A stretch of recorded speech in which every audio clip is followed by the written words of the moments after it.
Once upon a time there lived a very wise man. He was the mayor of a local village.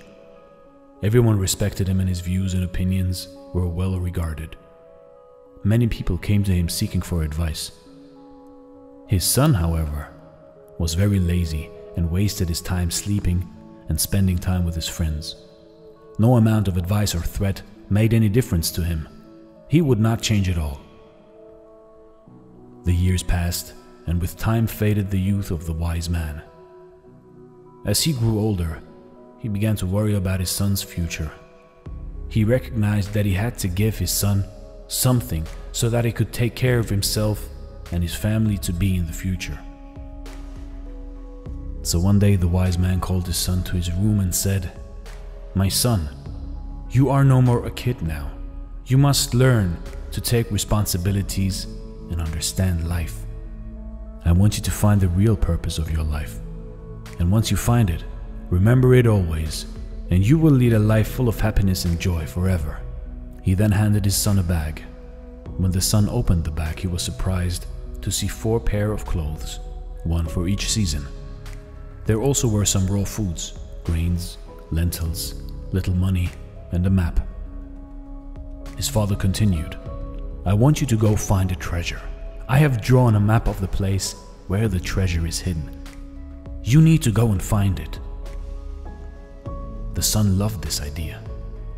For the first time he thought that his father had a good idea for him.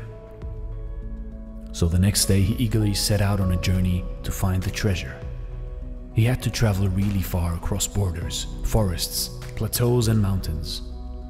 Days turned into weeks, and weeks turned into months. Along the way he met a lot of people. He was helped by some with food and by some with shelter. He also came across robbers who tried to rob him and people who tried to cheat him. He experienced the best and the worst of humanity on his way. Slowly the season changed, and so did the landscapes along with it. When the weather was unpleasant, he halted for the day and continued his journey when the weather cleared. Finally, after a long year, he reached his destination. It was a cliff. The map showed the treasure being placed below the cliff under the tree. Upon spotting the tree, he began to dig the ground. He searched and searched, around it, under it, over it, but found nothing. He spent 2 days looking and digging for the treasure. By the 3rd day, he was so exhausted that he decided to leave. Disappointed over his father's lie, he headed back to his home. On his way back, he experienced the same changing landscapes and seasons. This time, however, he halted to enjoy the blooming flowers in spring and the dancing birds in monsoon. He stayed in places only to watch the sunset in paradise or to enjoy pleasant summer evenings. Since the supplies he carried were over by then, he learned to hunt and make arrangements for his meals. He also learned how to sew his clothes and shelter himself. He was now able to determine the hour of the day by the position of the sun and plan his journey accordingly. He also learned how to protect himself from wild animals. He met the same people who had helped him earlier. This time he stayed a few days with them and helped them in some or the other way to repay them. He realized how nice they were to an ordinary passerby who had nothing to offer to them in return. When he reached home, he realized it had been 2 years since he left the place. He walked straight into his father's room. "Father," he said. The father immediately jumped to his feet and hugged his son. "So how was your journey, my son? Did you find the treasure?" he asked. "The journey was fascinating, father, but forgive me, for I wasn't able to find the treasure. Maybe somebody took it before I reached." He surprised himself by what he just said. He wasn't angry at his father. Instead, he was asking for forgiveness.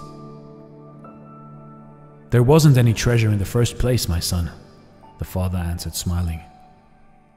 "But why did you send me to find it then?" the son asked.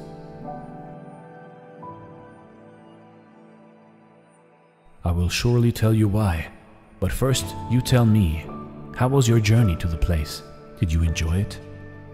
Of course not, Father. I had no time. I was worried someone else would find the treasure before I did. I was in a hurry to reach the cliff. But I did enjoy the journey on my way back home. I made many friends and witnessed miracles every day. I learned so many different skills and the art of survival. There was so much I learned that it made me forget the pain of not finding the treasure. Exactly, my son. I want you to lead your life with a goal, but if you remain too focused on the goal, then you will miss out the real treasures of life. The truth is, life has no goal at all, other than to just experience it and grow with every single day. The purpose of life is to live it, to taste experience to the utmost, to reach out eagerly and without fear for newer and richer experience. Eleanor Roosevelt. Thanks for watching and stay blessed.